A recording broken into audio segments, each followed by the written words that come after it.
เมื่อหึงบนมานั่นมีผู้ชายคนหนึ่งอายุมอก35 ปีในมันเคยฮู้ว่าเป็นย้อนสังแลมันอ่ำมีกูเป็นย้อนสังแลมันอ่ำไรเมสีบอกไหนก่อนมันตีนอนมันสั่งย้อนสู้ว่าป่านอ่อนคามีอยู่ดีเลยในโกเฮอคาไลทบหันมันดีเนอร์ผันคาสีกำในสีนอนกว่ามันนอนกว่าตา6 คำเต้มันอ่ำพันหัน2-4 เมียว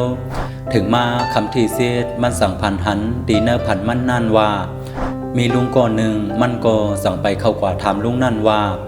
ลุงสองลุงเฮาฮู้หือว่าคาตีไรเฮ็ดซึ่งหือถึงตีไรมีกูเหมือนซึ่งหนังเปิ้นไหนลุงนั่นสั่งขึ้นตอบว่าหลานสองฮู้หือว่าเป็นสังแลลุงไรมาเกิดเป็นกุนเนจัดในลุงเดลัดเนเสเมื่อ10 ปีป่นมานั่นลุงไรเกิดเป็นเขตมีลูกมีเมมีนาเฮิรนเย่าเฮาอ่อนกันกว่าแล้วมาแล้วซ่อมกันอยู่ตาเสอ่อนกันออกหากินซ่อมหนังพิงทุ่งเฮามีอยู่วันหนึ่งฝนตกลงมาเฮาอ่อนกันออกกว่าเล่นน้ำผลสีหาโมงแมงกินซ่อมหนองเพราะว่าเขตเฮา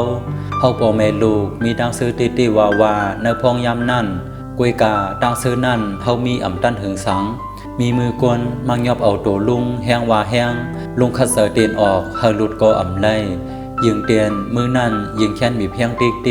ในพองยามนั่นลุงหู้ว่าขาลุงในเสียบว่าเสียบเผื่อว่าลุงไหวด้วยไหนขาลุงนั่นถูกหักออกกำขอนลุงเสียบเสียบว่ากวนก้อนนั่นบอกว่ามันหักขาลุงเย่าไหนมันกำเอาตัวลุงนั่นพัดลงกว่าตีเนอลิ้น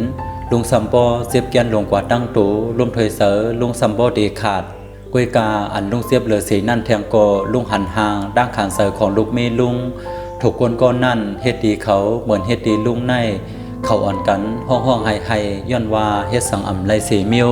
ในเป็นลองด้านขางเสออันลุงเฮาเขาไล่ขามเฮาอ่ำยำลืมมันสีปอกลุงเขาไล่ตายสีเนื้อแก่สายผลนั่นกวยกาก่อนลุงเฮาเขาตีตายไหนลุงเฮาเขาไล่ขามด้านขางเสอตีว่าย้อนปือว่ามือสัตว์ก่อนลุงยำไล่เหตุการณ์ตั้งหลีไว้เพราะว่าลุงตายสิเพราะว่าเขียดเย้าไหนเฮ็ดเฮอสัตว์ในลุงไล่มากเกิดเป็นกวนลุงเป็นกวนมาเย้าลุงอ่ำว่นตาตีดอกแดนขึ้นตีเผออันลุงแลลูกมีลุงไล่ขามด้านขางเสอเมื่อเฮาเป็นเขียดนั่นลองอันลุงเคยลัดในหลานซ้ายนั่นก็เป็นลองอันหลานซ้ายอ่ำมีกูอ่ำมีเมนั่นก็เป็นย้อนว่าหลานซ้ายไล่เฮ็ดวดกรรมไว้ตีลุงเฮาเขาเมื่อลุงเฮาเขาตึกเป็นเขียดนั่นอันหลานซ้ายยำไล่เอาเฮาพ่อแม่ลูกไล่ผัดกันเมื่อเพราะว่าเขียดนั่นวดกรรมอันนั่นขึ้นมาซ้อมตอบแดดขึ้นหลานซ้ายวดกรรมอันนั่นเฮ็ดเธอหลานซ้ายอ่ำมีกูอ่ำมีเมเนจัดในถึงว่าหลานซ้ายตีมีปานอ่อนก็วดกรรมอันหลานซ้ายและเฮ็ดไว้ตีลุงเฮาเขานั่นตีมาเฮเปียสีอ่ำปันเฮอหลานซ้ายและทบกันเนจัดในจัดในหลานซ้ายตีไล่อยู่ก็เร็วกว่าต่อสู้ปานลุงก็ตอบอ่ำไล่ว่าสังวาสัตนาหลานซ้ายไล่มาเกิดเป็นก้นแทงหลานซ้ายตีมีกูตีมีลูกมีเมอยู่หือไหนย้อนว่าวดกรรมอันหลานซ้ายไล่เฮ็ดไว้ตีลุงเฮาเขานั่นมันนักหนาว่า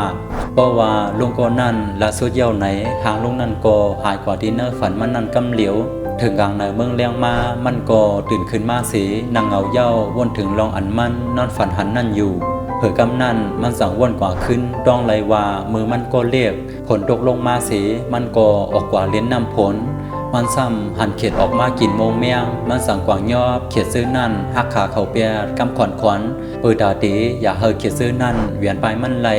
มันเฮ็ดซึ่งนั่นอยู่หลายปอกกูปอกมันก็ตีถูกปอเขาเอาควันแหมมันกวยกามันก็ซ้ำอ่ำโมลาบเฮ็ดนั่นมาหลายปีอยู่มันสั่งว่นว่า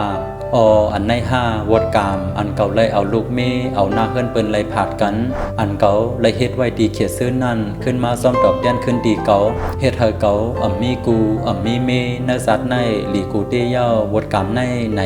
วายสีนั่นมาสั่งว่ามันมีข้าวยำตันไหนมันตีกว่าซื้อเขียดอันเปิ้นมาขายในกัดซื้อนั่นกว่าปล่อย1 ปอกหลายตัวมันซื้อปล่อยเขียดนั่นนำตีนำว่าถึงตีนับตัวมันซัมโปอ่ำไรเย้าว่าปล่อยเขียดกว่าหลายตัวเย้าไหน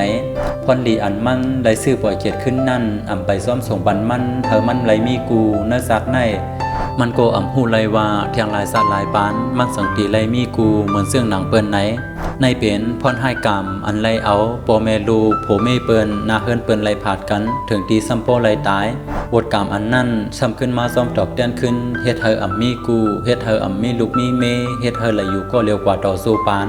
ขาวนว่าลองอันไลลันในมาซื้อในตีปันซัตตี้หลายๆก็เลยอยู่